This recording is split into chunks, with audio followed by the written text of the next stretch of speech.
네, 여러분들 반갑습니다. 명확하고 쉽게 알려드리는 주식 인사이트, 주식 투자 마을이고요. 지금 뭐 중동발에 대한 악재로 인해서 여러분들에 대한 투자 심리가 많이 어려울 거라고 생각이 듭니다. 그러신 분들 오늘 저희 채널에 잘 들어오셨고, 제가 분명히 말씀드리는 건 일관되게 저는 한 가지만 말씀드려요. 이거는 곧 우리에게 위기가 아닌 기회다. 이런 말들은 누구나 할 수 있는 거 아니냐라고 얘기를 하지만 정확하게 짚어드리고 분석해드리는 채널은 별로 없을 거라고 생각이 들고요. 저희 채널에 들어오신 분들은 많은 구독을 눌러주시고 뭐 구독을 안 눌러주셔도 되지만 영상을 보시다가 와, 이 사람 인사이트 괜찮네 라고 하시는 분들은 좋아요 한 번씩만 부탁드리도록 하겠습니다. 일단 빠르게 보도록 할 텐데요. 어제 날짜로 이스라엘이 이란을 공습을 했어요. 작전명은 사자들의 나라. 이거 또 작전명만 들어도 뭐 근사해요, 얘네들이 이름만 들어도. 근데 보시게 되면 이스라엘이 이란을 공격한 곳이 대부분 핵 군사 시설을 선제 공격했다라는 게 의미가 있다라는 거예요. 그래서 이란의 수도인 테헤란을 공격을 하면서 타브리즈, 케르만샤, 아라크, 나타자, 이스파한이라고 하는 핵 군사 시설을 정밀 타격을 합니다. 근데 지금 언론 보도만 따르면은 뭐 전면전이 제기될 거다, 이란이 맞았으니까 재보복을 하겠다, 그래서 뭐 증시에 대해서는 어마어마하게 지금 조건 사항들이 안 좋잖아요. 근데 제가 여러분들께 드릴 수 있는 말은 작년이랑 너무 똑같아요. 작년과 너무 비슷하고 작년과 똑같은 시나리오로 또 똑같은 분위기를 만들고 가고 있기 때문에 너무 우려하지 말라는 겁니다. 사진을 하나 더 보고 오도록 하겠습니다. 이란이 작년도 2024년도 4월경에 이스라엘을 공격을 합니다. 왜냐 하면 4월 1일날 이스라엘이 시리아 주재의 이란 영사관을 먼저 폭격을 해요. 그래가지고 이란 혁명수비대 고위급 지휘관들이 대거 죽습니다. 지금도 똑같죠. 이스라엘이 이란을 공격해서 지금 여러 참모총장, 지휘관들, 그리고 핵 개발 과학자들이 죽었대요. 근데 작년도도 고위급 혁명수비대 지휘관들이 대거 죽었었어요. 똑같습니다. 그리고 나서 이란이 13일날 뭐 그때 당시 작전명이 뭐였는지 기억이 안 나겠지만 진실의 약속인가? 그런 작전명으로다가 공격 재맛보복을 합니다. 이스라엘 상공에다가 드론이라든지 미사일 200발을 막 쏴대끼면서 그때도 전면전으로 번진다, 뭐 증시가 앞으로 폭락할 거다라는 연출들이 나왔었어요. 하지만 이스라엘에 대한 피해 사례들은 그렇게 크지 않았어요. 왜냐면 아이언돔이라고 하는 상공 방어 시스템이 작동을 했기 때문에 미사일이라든지 드론 대부분들을 다 격추시켰습니다. 그리고 나서 이스라엘이 4월 19일 경에 이란을 또다시 맞보복을 해요. 그리고 다 끝나버립니다. 그러면 증시 상황을 그때 당시 어떻게 됐는가? 코스피 지수가 그때 당시에 보시게 되면은 4월 1일 경으로 이스라엘이 먼저 이란을 치죠. 그 뒤로부터 중동발에 대한 악재 분위기 고조되면서 주가지수가 조금씩 조정을 맞았고요. 4월 19일 날 이스라엘의 맞보복으로 마지막으로 해가지고 반등이 나오고 이전 고점을 다시금 뚫어버립니다. 5월 달에. 그러면 여기서 매수를 하시든 여기서 매수를 하시든 못 버티고 손절을 했다 라고 하면은 이전 고점까지 다 말아 올리는데 손절한 사람들은 어떻게 됐겠죠? 자기 허벅지만 꼬집는 격이 되는 겁니다. 그래서 제가 말씀을 드리는 건 이러한 언론 뉴스 자극적인 타이틀만 보고 여러분들이 투자 심리가 흔들린다라고 하면은 여러분들이 경험이 없거나 아니면 주식시장에서 덜 맞아본 거예요. 진짜로. 그러니까 우리 같은 투자자들, 아니면 우리 주식 투자 마을 채널 5년 정도 운영을 했고, 저도 이제 리딩업만 10년을 했습니다. 근데 뭐 그 전에 이 정도는 아무것도 아니에요. 뭐 우리는 미국 증시가 사이드카 서킷 브레이크 걸리는 것도 봤죠. 너무 떨어지니까 이제 이거를 브레이크를 걸어버리는 그런 양상도 우리는 경험을 했었고, 뭐 아니면은 여러 가지에 대한 뭐 진짜 말 같지도 않은 것들로 인해서 뭐 트럼프 관세, 뭐 여러 가지에 대한 유가 문제, 달러 급등, 아니면은 채권 가격 상승, 여러 가지 요인으로 인해서 우리 많이 맞았어요. 근데 중동발에 대한 악재가 딱 떴어요. 그럼 많은 사람들은 이 자극적인 타이틀만 보고 어떻게 되냐, 주식이 이제 처음 접하시는 분들은 이런 것만 보면은 아씨, 내가 사면은 꼭 세상이 망하는 것 같은 기분이 들 거예요. 꼭 내가 매수만 하면은 세상이 망가지는 것 같아. 내가 꼭 들어간 걸 세상이 알듯이 막 미친 듯한 일들이 생겨나고, 내가 들어가면은 막 세상 아파트 건물이 무너지질 않나, 막 미사일이 발사되지 않나, 내가 원흉인가 라고 생각이 드실 텐데 전혀 그렇지 않아요. 누구나 똑같아요. 누구나 똑같고, 이러한 변수들이 많기 때문에 주식을 흔히 말해서 위험자산 혹은 원금 손실 가능한 상품이라고 부르는 겁니다. 그렇기 때문에 이러한 리스크를 관리를 잘해야 된다라는 거예요. 보시게 되면 2024년도에도 이렇게 이스라엘 상공으로부터 미사일과 드론들이 막 공격을 해대기 시작하지만, 이스라엘도 피해를 보긴 했지만 거의 아이언돔으로다가 이 상공의 여러가지 미사일을 막아내는 듯한 모습을 보여주고요. 그래서 지금 현재 이러한 맞불 아니면 이런 선제 공격들은 올해 처음 있었던 일들이 아니라 작년도도 똑같이 있었다 라고 여러분들이 생각을 하시면 참 좋을 것 같습니다. 근데 이제 본격적으로 여러분들께 말씀을 드리는 거는, 그러면 우리가 지금 보시는 게 곧 있으면은 미국과 이란의 핵 협상이 앞두고 있어요. 미국과 이란의 6차 핵 협상이 곧 있을 텐데, 핵 협상 이틀 앞두고 나서 이스라엘이 이란을 공격을 해버린 겁니다. 그러면 이건 어떻게 분석을 해봐야 되는가? 그게 중요한 거겠죠. 그래서 여러분들이 오늘 저희 방송에 잘 들어오셨다는 겁니다. 아까도 말씀드렸다시피 우리가 시사하는 바는 이거에 집중하지 말라는 거예요. 이스라엘이 이란을 공격을 했대. 어떡해. 이제 막 미치겠다. 중동발로 인해서 내 계좌가 녹아버리겠구나. 일단 미친 소리 생각하지 마시고, 이스라엘이 이란을 공격했대. 작년도랑 똑같네. 작년도에도 이스라엘이 이란 공격해가지고 이란도 맞보복 했었던 거 아니야. 그때랑 똑같은 거네. 라고 그냥 쉽게 생각하세요. 그러면 얘네들이 왜 이 6차 핵 협상을 이틀 앞두고 이렇게 공격을 했는가가 중요한 거예요. 그래서 지금 저희 시나리오는 그겁니다. 그래서 일단은 투자 심리를 잡아라. 그리고 6월 15일날 있을 6차 핵 협상이라든지 이란이라든지 미국의 이러한 정세 분위기를 한번 살펴보고 나서 움직여도 우린 늦지가 않는다라는 거예요. 국제사회와 당사국들도 모두 이 상황들을 눈여겨보고 있어요. 지금 보시게 되면 우리 모두는 이란의 핵 및 탄도미사일 프로그램 필요성과 위협을 이해하고 있다. 국제평화 안보에 대한 위협이라면서도 당사국들이 대화와 외교를 우선시할 것을 촉구한다. 일본의 외무상 같은 경우에는 이와야 타케시 같은 경우에는 기자회견을 통해서 뭐라고 얘기를 하냐면, 이란의 핵 문제 평화적 해결을 위한 외교 노력이 계속되는 가운데 군사적 수단이 사용된 것은 극히 유감이다. 사태를 악화시키는 이번 행동을 강력하게 비난한다. 라고 이스라엘을 꼬집습니다. 그러니까 이스라엘이 맨날 선제 공격을 하니까 욕을 하는 거예요. 또 중국 대사관은 심각하고 복잡하다. 그리고 자국민에게 상황을 주시한 후 혼잡한 지역은 피하는 등의 예방 조치를 강화하도록 촉구를 해야 된다면서, 그리고 인도 같은 경우에도 인도는 양측의 어떠한 확대 조치도 피할 것을 촉구한다라고 얘기를 하죠. 그러니까 아까도 얘기했다시피 국제사회의 당사국들이 이러한 중립적인 의견만 취하더라도 중동발의 스탠스는 확장이 될 수가 있을까요, 여러분들? 확장되기 어렵습니다. 그렇기 때문에 중동발에 대한 악재로 인해서 엄청난 큰 급락을 생각하신다라면 여러분들이 하자라고 생각을 하시면 돼요. 아마추어라고 생각하시면 됩니다. 이러한 사태들은 절대로 일어나지 않을 겁니다.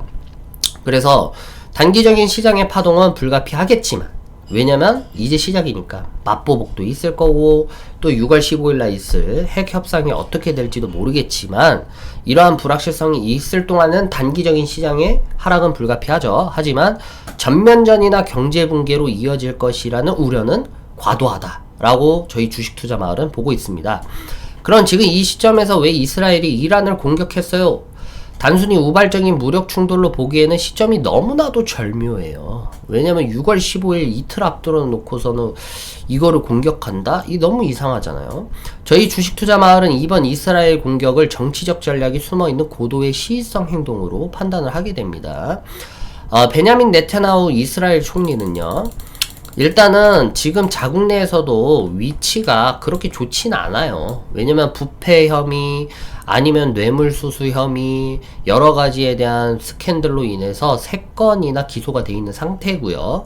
자국 내의 지지율이 많이 떨어지고 있는 이러한 케이스에서 네타냐후 총리에게 국가 안보라든지 강한 리더십을 보여줄 필요성이 커지는데, 대외적인 안보 위기에 대한 내부의 시선을 돌리고요, 결속력을 다지는데 활용될 수 있는 가장 중요하고 수단적인 방법은 전쟁입니다. 전쟁을 불사하면서도 자신의 위치라든지 강경파 구구단체들을 어떻게든 보존하겠다라는 게 네타냐후의 속셈일 가능성도 있고요. 더 나아가서 이스라엘이 이번 공격을 통해 이란과 미국 양측에 강력한 메시지를 던진다라고 보는 거예요. 왜냐면 6차 핵협상 핵무기 및 생산을 포기하지 않으면 이스라엘은 언제든지 너희의 핵시설을 선제 공격할 준비가 되어 있다라는 걸 보여주는 겁니다. 왜냐? 이스라엘이 여기 있어요, 여러분들. 이스라엘이 여기 있고요. 이란이 여기 있죠. 근데 핵 보유 국가 중에서 유일하게 중동에서는 이스라엘이 유력해요. 근데 이란이 왜 이렇게까지 전 세계 국가로부터 이렇게 제재를 받느냐 하면, 지금 이란의 핵 프로그램이 거의 다 완성 단계에 있기 때문이에요. 그래서 이란도 이제 핵을 보유한 국가로서 인정을 받을 지경까지 얘네들이 올라온 상태이기 때문에 이스라엘이 죽자고 얘네들을 견제를 하는 겁니다. 그래서 이스라엘도 강력한 핵을 갖고 있는데, 이란마저도 핵을 소유하고 더 나아가서 핵을 더 여러 가지를 개발할 수 있는 과학기술력이 발전이 하게 되면은 이스라엘이 어떻게 되겠습니까?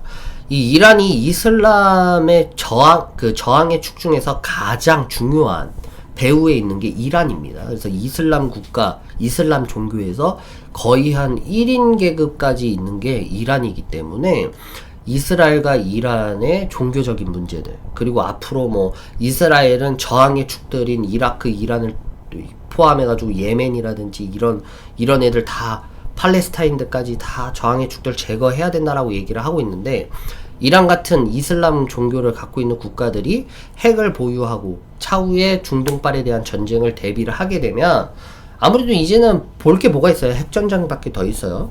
그러니까 그런 거 막기 위해서도 이스라엘이 전면적으로다가 너희들을 견제를 하는 거를 보여주는 거예요. 그래서 미국의 핵 협상을 앞두고 나서 네타냐후가 이짓거리 하는 거 미친 거 아니야 라고 하지만, 미국한테도 경고를 하는 거예요, 강력하게.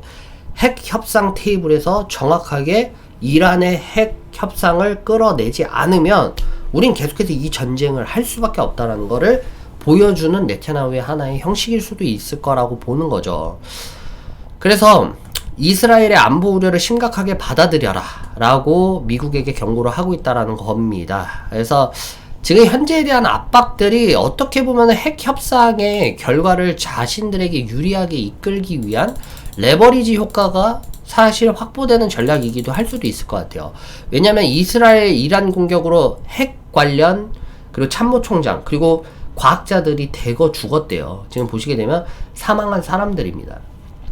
이러한 분들이 다 사망을 했기 때문에 이란 입장에서에 대한 부분들이 사실상 쉽지 않습니다. 그래서 미국 같은 경우에는 어떤 스탠스를 취하고 있냐면, 오늘 밤 이스라엘은 이란에 대해 일반적으로 조치를 했고 우리는 이란에 대한 이번 공격에 관여하지 않았으며 우리 최우선 과제는 이 지역에 주둔하는 미국을 보호하는 것다고 판단한다고 이제 밝힌 거예요. 그래서 지금 미국 국무장관은 트럼프 대통령과 그의 행정부는 우리 군대를 보호하고 지역 파트너들과의 긴밀한 접촉을 유지하기 위한 필요한 모든 조치를 취하고 있다. 그리고 이란은 미국의 이익이나 인력을 표적으로 삼아서는 절대 안 된다라고 얘기를 하고 있습니다. 그래서 이스라엘 군들에 대한 공격은 미국과는 별개의 공격이다 라고 선을 긋는 듯한 모습도 보여줬습니다. 그래서 이란 항공의 비행기들은 거의 이제 전면 중지가 됐겠죠, 저런 공격으로 인해서. 그래서 아까도 말씀드렸다시피 과연 이스라엘 뒤에 미국이 있었을까, 이것도 생각을 해보셔야 돼요. 그러니까 네타냐후가 직접적으로 쟤만의 공격이었을까? 근데 그렇게 볼 수도 없는 게 이게 작년도 날짜의 뉴스인데 이스라엘, 이란의 공습 대상 미리 전달, 미국에도 사전 통보. 그러니까 뭔 놈의 공격을 사전 통보하고 공격을 한대요. 여러분들 그것도 생각해 보셔야 돼요. 내가 진짜 막 미친 듯이 전쟁을 하고 싶으면 공습을 하겠죠. 그냥 아예 말도 없이 그냥 무차별적으로 공격하고 막 이럴 텐데 미리 전달을 해요. 미국에도 사전 통보를 합니다. 나 이거 공격할 수도 있을 것 같아. 이란 쪽에서도 나 이런 쪽으로 하면 나 공격할 수도 있다. 이런 식으로 얘기를 하는 것 자체가 사실상은 이게 전면적으로 치닫는 전쟁을 하자라기보다는 니들이 갖고 있는 그 이치와 관념과 사상이 마음에 안 드니까 너 자꾸 그거 고집 피우면 우리 공격한다라고 어떻게 보면 위협을 주는 거지 전쟁을 원하는 이런 스타일은 아닌 것 같아요. 그래서 이러한 부분은 작년도 그렇고 올해도 마찬가지로 미국에게 사전 통보를 할 가능성이 높아요. 그렇기 때문에 왜냐하면은 그래서 미국이 이라크에 있던 주둔하고 있는 미국의 영사관 직원들을 기가 막히죠. 절묘한 타이밍에 자 공습하기 바로 며칠 전부터 대피하라라고 얘기를 하고 도널드 트럼프도 계속해서 자신의 소셜 네트워크에서 이스라엘이 이란을 공격할 가능성이 매우 크다. 뭐 공격할 수도 있을 것 같다라고 하자마자 이스라엘이 이란을 공격을 해버린 거예요. 그래서 이미 말을 했을 수 있는 가능성이 있다라고 여러분들이 보시면 될 것 같아요. 그래서 사전에 인지했거나 최소한 암묵적으로 용인했을 가능성도 있다라고 저희 주식 투자 마을에서는 판단을 합니다. 왜냐면 미국과 이스라엘은 오래 기간 가장 긴밀한 군사 그리고 안보 협력 국가이기도 하고 안보 동맹 관계를 유지하는 국가이기 때문에 이스라엘이 이렇게 민감한 시기에 미국과 상의 없이 독자적으로 대규모 군사 행동을 감행할 가능성은 매우 낮겠죠. 그래서 이러한 부분들이 이미 알고 있다라고 생각을 하시면 될 것 같아요. 그래서 글쎄요. 일단은 제가 제일 중요시 생각하는 거는 이러한 공격으로 인한 이란의 재보복은 있겠지만 웬만해서 아이언 도미 싹 다 막을 수 있는 가능성이 있고 그리고 나서 이 미국과 이란의 핵 협상에 여러분들이 좀 주목을 하셔야 될 것 같아요. 그래서 제가 볼 때는 이러한 이스라엘은 안보적으로 압박을 주고 미국 같은 경우에는 경제 제재로 이란을 압박을 주면 핵 협상 테이블에서 압박 전술로 통한 어떠한 이 결론을 도출해낼 수 있는 하나의 전술이지 않았을까라고 생각이 듭니다. 그쵸? 저는 그렇게 봅니다. 여러분들의 분석을 어떻게 생각을 하시고 여러분들이 어떤 식으로 움직일지 모르겠지만 저는 그래서 홀딩 전략을 유지를 하는 거고 그리고 다음 주에 이런 핵 협상 이후에 조정 혹은 바닥 기간일 때 매수를 하는 것도 저는 좋은 포지셔닝이라고 생각해요. 어쨌든 장 막판에 매수세가 다 거의 따라 붙는 애들은 따라 붙더라고요. 그래서 이스라엘의 미국의 잠재적인 미래 정책 방향을 고려했을 때 충분하게 이러한 시나리오도 가능하다라고 봅니다. 이제 결론적으로 말하면 이스라엘의 이란 공습은 중동 긴장을 높이는 사건은 틀림없죠. 하지만 저희 주식 투자 마을은 이것이 일부 어제 영상에서 말씀드렸던 것처럼 확전으로 이어지거나 세계적인 위기라고 생각하지는 않아요. 정치적인 전략이 숨겨진 일시적 파동으로 판단하는 게 옳다라고 보고요. 과거의 경험은 우리에게 중동 리스크가 단기적인 충격에서 그리고 빠르게 회복된다는 것을 과거에 이미 우리는 경험을 했다라는 거죠. 이게 중요한 거예요. 그래서 이번의 공격 역시 6차 핵협상이라는 외교적 카드를 앞두고 이스라엘의 전략적 메시지를 전달하려는 의도가 분분하고 이란이 6차 핵협상에서 핵무기 생산 포기하지 않으면 이러한 정치적 전략을 돈반한 전쟁은 계속될 수 있다는 점을 시사하고 그래서 유가 같은 경우에는 지금 단발적으로 급등할 수는 있겠지만 계단식으로 내려옵니다. 그래서 오히려 지금에 대한 증시의 단기적인 하락을 두려워하기보다는 오히려 저점 매수 기회로 삼아야 할 때라고 저는 생각해요. 그래서 주식 한두 번 하는 것도 아니고 며칠 조정 간다고 해서 여러분들이 주식을 이거 주식 계속 떨어지네 이거 못하겠어 하는 애들은 다 빠지시고 이렇게 매수 기회를 준다고 생각하고 매수해야지 라고 생각하시는 분들이 저희 채널에 많았으면 좋겠습니다. 그래서 핵 협상만 타결되더라도 미친듯이 올라갈걸요. 저희 주식 투자 마을에서는 구독자 여러분들과 그리고 우리 고객님들께 이러한 대외 변수에 일희일비하지 않고 확고한 분석과 침착한 투자 심리로 이번 기회를 반드시 잡아주시길 바라면서 응원을 하고 있고요. 이러한 것들이 경험에서 나오는 거고, 이전의 과거에 대한 이력에서 나오는 거고, 짬밥에서 나오는 거라고 저는 생각이 듭니다. 그렇기 때문에 내가 지금 당장 이러한 리스크들로 인해서 투자 심리가 잡기 너무 어려워, 혹은 주식 너무 힘들다라고 생각하시는 분들이 분명히 많으실 거라고 생각이 들기 때문에 댓글을 한번 봐주세요. 고정 댓글을 보시게 되면 이 신규 회원들을 받고 있고요. 지금도 계속해서 문의가 들어오고 있고요. 여러분들이 투자가 어려우면 어려울수록 왜 돈 주고 리딩을 받아가 아니에요. 이런 차이가 있기 때문에 리딩이 있구나 라고 생각을 해주셨으면 좋겠습니다. 그래서 오늘 방송 여기까지 하도록 하겠고요. 저는 365일 24시간 상담을 받습니다. 오늘 연락 주시는 분들에게는 추가 혜택이 빵빵하게 넣어드리도록 할 테니까 오늘 기회 놓치지 마시고 가입 문의 주시길 간절히 바라도록 하겠습니다. 오늘 방송 여기까지 하도록 하겠습니다. 고맙습니다.